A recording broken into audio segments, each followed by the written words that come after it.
Before we begin, I just wanted to let you know that there are some things mentioned in this opening section that may upset or disturb you. Skip ahead to this time displayed if you want to bypass it. I hope you enjoyed the show and the deep dive.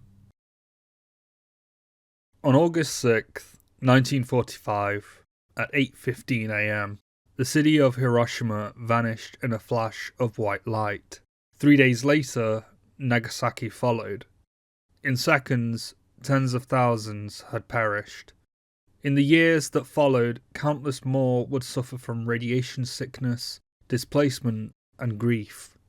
A short time ago, an American airplane dropped one bomb on Hiroshima and destroyed its usefulness to the enemy. We have spent more than $2 billion on the greatest scientific gamble in history, and we have won. Nothing like this had ever been unleashed before.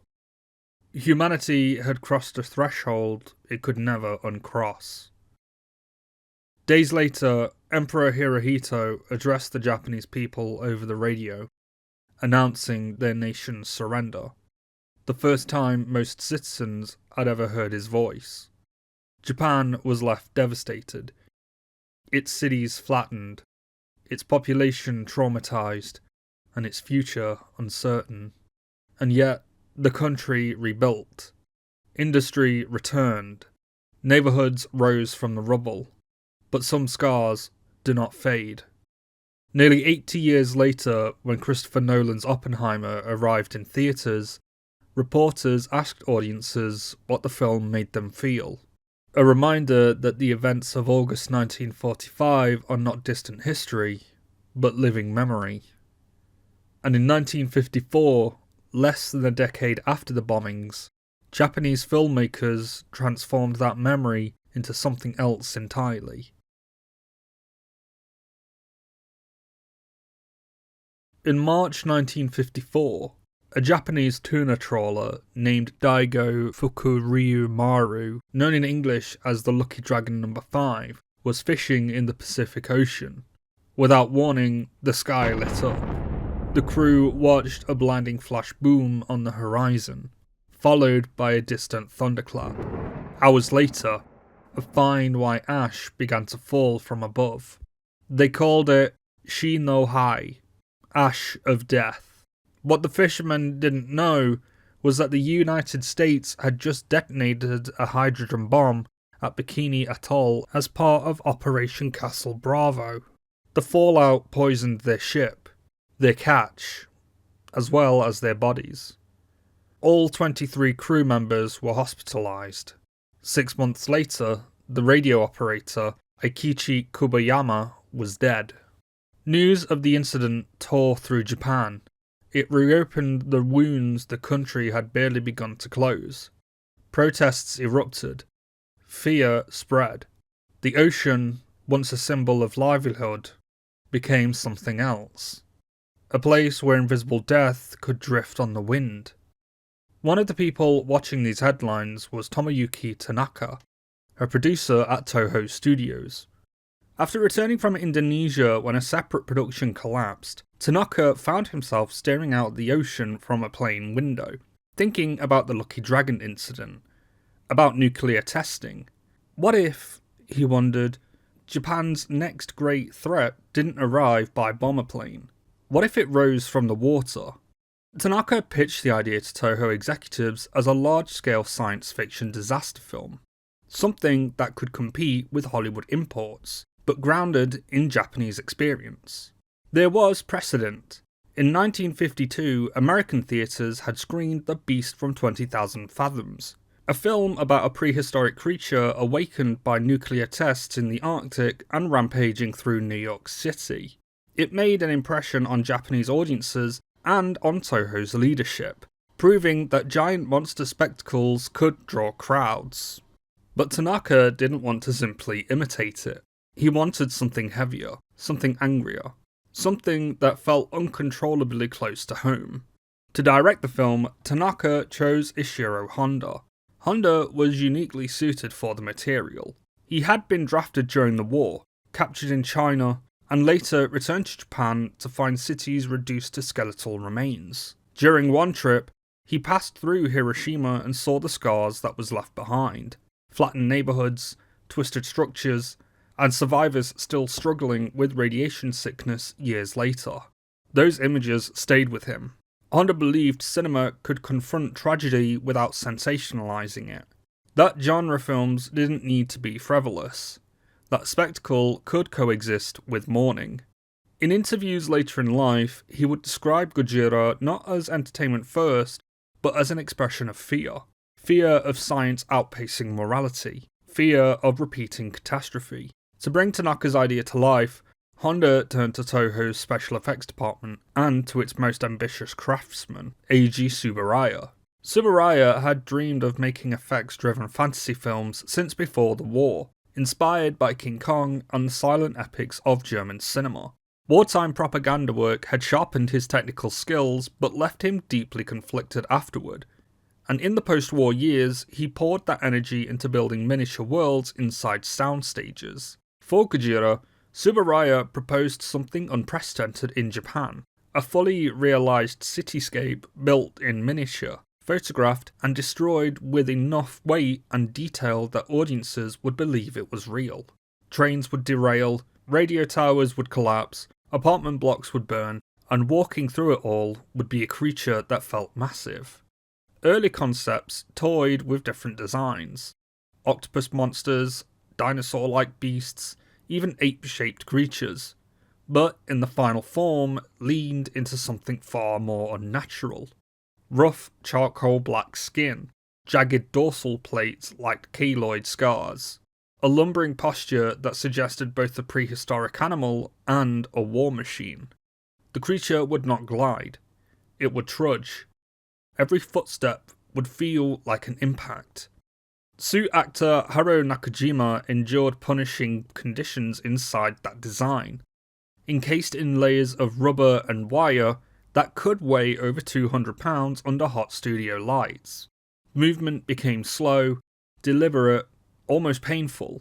That suffering became part of the performance. Godzilla didn't sprint, he advanced, relentlessly, like fallout drifting on the wind. Rather than leaning into fantasy, the film borrowed the visual language of wartime documentaries, evacuation footage, burned districts, hospitals overwhelmed with casualties, children huddled in shelters. These weren't accidental echoes. Honda insisted on them. The hospital scenes, in particular, were drawn directly from post-bombing photographs still fresh in the national consciousness. Meanwhile, composer Akira Ifukube was crafting a musical identity that would become inseparable from the monster. Instead of heroic fanfare, he used pounding low brass, funeral march rhythms, and heavy percussion. Godzilla didn't receive a theme of triumph. He received a dirge, a sound that felt ancient and unstoppable. Production moved quickly. Toho wanted the film in theatres before the end of the year, but the ambition was staggering. Hundreds of miniatures were constructed, entire city blocks built only to be demolished in seconds. Explosions were choreographed with military precision, and throughout it all, Honda kept returning to the same guiding principle. This was not a children's fantasy. This was a tragedy. A warning. A story about what happens when humanity creates something it cannot control. By the time filming wrapped, Gojira had been one of the most expensive Japanese productions ever attempted, and it was a gamble, a monster movie made with the soul of a disaster film. And when it finally reached theatres in November 1954, audiences weren't prepared for what they saw. They saw spectacle, but what they got was grief. They got a creature whose very existence was tied to the bomb. Godzilla wasn't roaring for fun. He was roaring because the world had taught him how.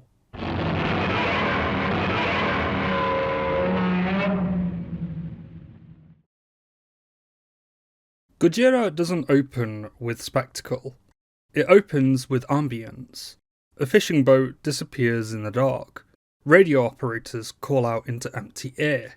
Flames flicker amongst black water. From its very first minutes, Honda frames the film less like fantasy and more like a wartime report. The government investigates, dispatching scientist Dr. Yamane to a remote island where terrified villagers whisper about an ancient sea god, a creature that rises from the depths to punish humanity. Honda stages this section like folklore colliding with science. Palm leaf huts shake in the night. Waves pound the shore. An off-screen presence crushes crops and homes while villagers flee with torches and prayers. And then, in one of the most iconic reveals in genre history, Godzilla's head rises over a hillside. The effect is chilling. The creature is photographed from low angles, transforming it into something between an animal and a walking catastrophe. Dr. Yamane believes the creature is a prehistoric survivor, awakened and mutated by hydrogen bomb testing. Naval officer turned salvage diver Hiroshima Ogata represents the practical, militarized response, and between them stands Emiko Yamane, caught in both a romantic triangle and a moral one. Serizawa becomes the film's emotional core, a scientist scarred, literally and psychologically, by war, hiding an eye patch and a terrible discovery. The Oxygen Destroyer, a weapon capable of liquefying all oxygen in water, a device even more terrifying than the monster itself. The film's central tension isn't simply whether Godzilla can be stopped, it's whether humanity should deploy another doomsday invention to solve a problem created by the last one. When Godzilla finally reaches Tokyo, Honda unleashes devastation with horrifying patience. Power lines topple, crowds surge through streets in panic, a mother clutches her child and whispers that they'll be joining their father soon. Hospitals overflow with the wounded. News reporters broadcast as towers collapse around them. These scenes are not fleeting. Honda lingers. The destruction is not thrilling. It's exhausting. And it's shot in high contrast black and white that drains any sense of pulp adventure from the spectacle. Which brings us to the film's other secret weapon, its cinematography. Shot by Masao Tamai, Gojira uses shadows the way horror films use blood. Smoke consumes skylines. Buildings loom as skeletal silhouettes. Searchlights rake across the night sky like interrogators. Fire glows white hot against pitch black rubble. Godzilla himself is half obscured, emerging through drift ash clouds and collapsing masonry. The monster feels less like a character and more like a natural disaster captured by accident. Honda repeatedly frames the camera at street level, behind fleeing civilians, inside collapsing homes, beneath falling debris, forcing the audience to experience the attack as ordinary people would. The miniatures don't feel like toys because they are photographed as architecture, with weight, with texture, with distance. Tsuburai's team used slowed down film stock, heavy debris, and real pyrotechnics to give every collapse mass. When buildings fall, they don't crumble, they buckle. When tanks fire, the shells spark uselessly against thick hide. And when Godzilla unleashes his atomic breath, rendered as a white, scorching beam cuts through the darkness, it feels less like fantasy than an execution. Light erases structures, steel frames glow, people scatter. The black and white photography makes the blast look surgical, clinical, terrifyingly clean. The aftermath is even worse. Geiger counts click. Choirs of children sing a prayer for peace over images of ruined neighbourhoods. Serizawa watches, knowing his own invention could soon add to that chorus. And finally, beneath the ocean, he makes his choice. Serizawa descends into the wreckage with the Oxygen Destroyer, destroying the creature and severing his own lifeline so that no one can ever force him to build another. Godzilla thrashes, water churns, bubbles rise, and then nothing. The ocean goes still. Honda ends not with triumph, but with warning. Dr. Yamane stares into the distance and delivers the film's final note of dread. If nuclear testing continues, another Godzilla may appear somewhere in the world. It isn't a victory speech, it's a prophecy.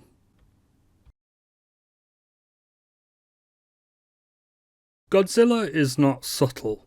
He was never meant to be. From his first appearance, Gojira frames the creature not as a fantasy predator, but as a consequence, a walking aftershock. Dr. Yamane states it plainly, how Godzilla is prehistoric organisms awakened and mutated by hydrogen bomb testing. But the science fiction explanation is only the surface. What Honda and his collaborators created was something far older and far more abstract. They created a memory. Godzilla is nuclear trauma given physical form. His scarred, charcoal black skin evokes keloid burns left on survivors. His radioactive breath mirrors the blinding flash of detonation. His footsteps land with the weight of falling buildings. Every rampage through Tokyo echoes footage Japan had already seen in newsreels. Firebombed streets, displaced families, cities reduced to silhouettes. When civilians whisper prayers in shelters, when hospitals overflow with the injured, when Geiger counters chatter over rubble, the film is not hiding what it's referencing. It's reliving it. Before Godzilla even appears, the ocean has already turned hostile. Fishing boats vanish. Ash falls from the sky. In a nation dependent on the sea for food, trade and identity, Honda transforms water into something ominous. The same element that sustained Japan now carries radiation. This imagery is inseparable from the Lucky Dragon incident, fishermen poisoned by nuclear testing, and from a wider post-war fear that modern warfare has contaminated even the planet's most ancient spaces. The ocean in Gojira is no longer neutral, it's an accomplice.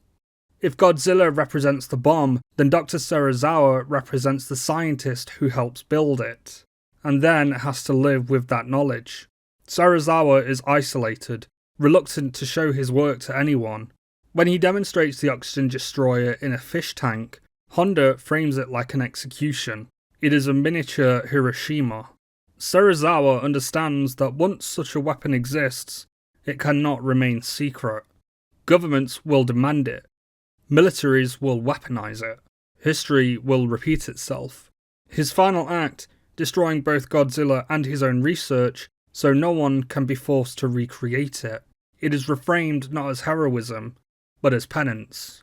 Honda refuses to present this as a clean solution. Dr. Yamane's closing warning hangs over the ending. One monster can be killed, the system that created him cannot. Unlike many later monster films, Gojira is not concerned with military triumph. Tanks are useless. The Japanese self-defense forces are shown trying and failing to protect the population. The real focus is on civilians. Mothers, children, elderly evacuees. Honda constantly shifts the camera away from strategy rooms and towards the people running through the smoke. The message is blunt. In modern warfare, it is not soldiers who pay the highest price. It is ordinary people. Godzilla does not fight an army, he tramples a city.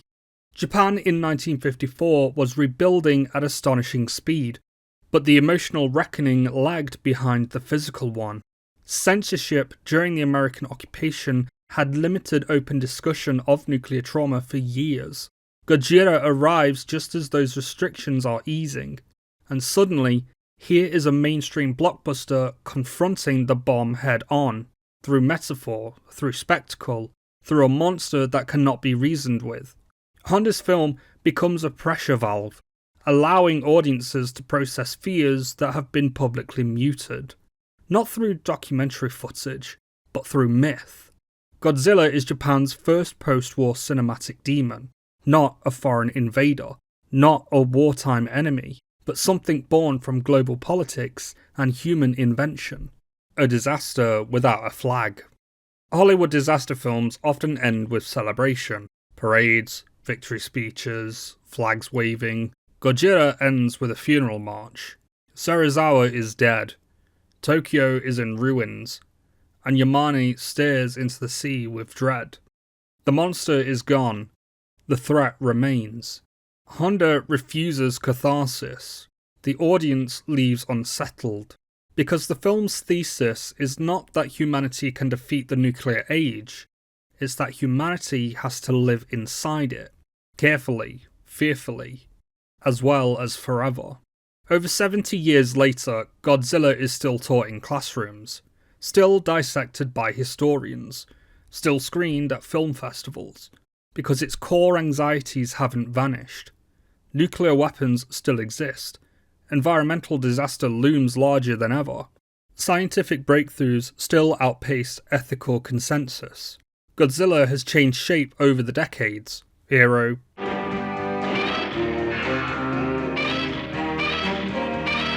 villain,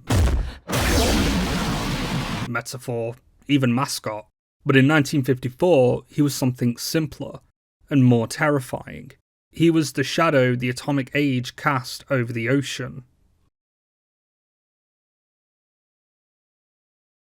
When Gojira premiered in Nagoya on November 3rd, 1954, audiences didn't walk into theatres expecting mourning. They were buying tickets to a science fiction spectacle, a monster movie. What they got instead was something closer to a disaster film. Toho marketed the film with striking imagery. A towering reptile creature looming over city skylines, fire pouring from its mouth, crowds fleeing in terror. But word of mouth focused less on the creature, and more on how grim the movie felt. Viewers recognised the parallels immediately. These were not abstract ideas in 1954 Japan. They were lived experience. Contemporary accounts describe audiences leaving theatres shaken. Some were disturbed. Some were moved. Some were unsettled by seeing atomic trauma reframed inside popular entertainment. Critics were divided. Certain reviewers dismissed the film as sensationalist pulp. Others praised its seriousness, its craft, and its willingness to confront nuclear fear head-on in a mainstream genre. What nobody denied was that it struck a nerve. Financially, the film was a major success for Toho. It became one of the highest-grossing Japanese releases of the year, confirming that audiences were hungry for large-scale spectacle, especially when that spectacle carried uncomfortable meaning. The gamble had paid off. A monster movie had become a national event. 2 years later, American audiences encountered a very different version of the film. Retitled Godzilla King of the Monsters, Toho's original cut was heavily edited for US release. New scenes were shot featuring Perry Mason actor Raymond Burr as an American journalist observing the destruction. Entire sequences were trimmed or reframed. Dialogue emphasizing nuclear anxiety was softened. The tone shifted, not into comedy, but into something closer to a conventional Cold War creature feature. Where Honda's film felt like a national reckoning, the American version played more like a tense genre thriller. This wasn't unusual for the time. Foreign films were frequently recut for US distribution, reshaped to include American viewpoints and narrative anchors thought to be necessary for mainstream audiences. But the result was a subtle transformation. The monster remained, the ruins remained, but the warning was blurred. For decades, many Western viewers knew only this version. Godzilla became famous first as spectacle, not allegory. A giant lizard wrecking Tokyo. The deeper grief embedded in Honda's original took much longer to circulate internationally. In Japan, however, Gojira had already secured its place. Sequels were quickly commissioned. Merchandise followed. Tie-ins appeared. Toho realised that they had created something flexible. A creature that could carry fear, adventure, satire, even humour. But the first film remained distinct. Darker, slower, and heavier. Later entries would transform Godzilla into protector, rival, even reluctant hero. Honda's original stood apart as tragedy. Over time, critics and historians began re-evaluating it. What some initially dismissed as pulp came to be recognised as one of the most important Japanese films of the post-war era. A genre picture with the soul of political cinema. A blockbuster built out of national anxiety. By the time restored prints of the original Japanese cut circulated more widely overseas, international audiences finally saw what had been there all along. Because the way Gojira was received explains everything that came after. why Godzilla could become playful in the 60s, why he could return to horror in later decades, why he keeps being reinvented. The character is elastic, but the origin isn't. He began as a scream, a memorial, a warning projected 50 feet tall onto a movie screen. After speaking about Godzilla for almost half an hour, it's time for me to take off my deep dive hat and put on my normal flat cap. Also, if you've made it this far, you're an absolute legend, and why not hit the subscribble button? After all, it's free real estate. From the release of the film in 1954, it wasn't just sequels that came, but a much bigger phenomenon I like to call Zilla-Mania. We got toys, merchandise, cartoons, comics, different era films like Heisei, Millennium and Reiwa, t-shirts, which I own 2 of, and I hope to obtain more designs. The UK doesn't really have any cool designs, but Cavity Colours... Oh my god! Wow! Sometimes I wish I lived in America so I could get some of those sick designs.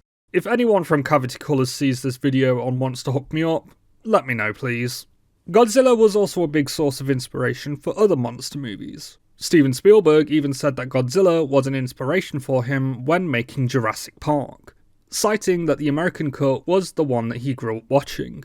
Also, Gareth Edwards has said a lot of his inspiration for monsters came from Godzilla. And then a few years later, he helms the first in the MonsterVerse Godzilla film. Say the line! Serizawa. Let them fight. Which is interesting as he started out as a visual effects artist and did the effects for the documentary drama on Hiroshima for the BBC. Oh yeah, it's all coming together. In November 2004, at the American premiere of Godzilla Final Wars, our favourite kaiju had got his own star on the Hollywood Walk of Fame, showing Goji as burned into the consciousness of the world as a star. Godzilla Final Wars is the last Godzilla film.